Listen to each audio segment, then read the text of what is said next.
दोस्तों होॾां मां जेका तव्हांखे ॻाल्हि ॿुधाई त सोडल खे छा राज़न वारा पकिड़े वठंदा, न ईअं न आहे। राज़न जेको आहे इहे कोशिशि में हूंदो त कंहिं न कंहिं तरीक़े सां मिठनि खे छॾाया, लेकिन सोडल ईंदो पंहिंजे राति जे टाइम पंहिंजे पीउ माउ सां मिलंदो, चाचे सां मिलंदो ऐं उन्हनि खां हाल अहिवाल वठंदो त आख़िर पोइ न छा थियो आहे। हू राति जे टाइम पंहिंजे घर में दाख़िल थींदो, ॾींहं जो न थींदो। ॾींहं जो उनखे ख़बर आहे 100 दुश्मन 100 सॼण।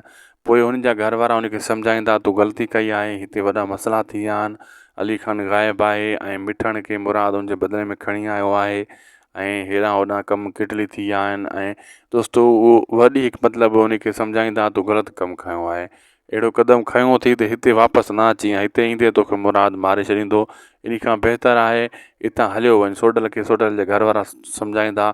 सोडल चवंदो न मां डिॼंदो कंहिंखे न आहियां, सौट खे मुसीबत में छॾे मां न वेंदुसि, मां सौट सां मिलंदुसि, उन सां हाल अहिवाल कंदुसि।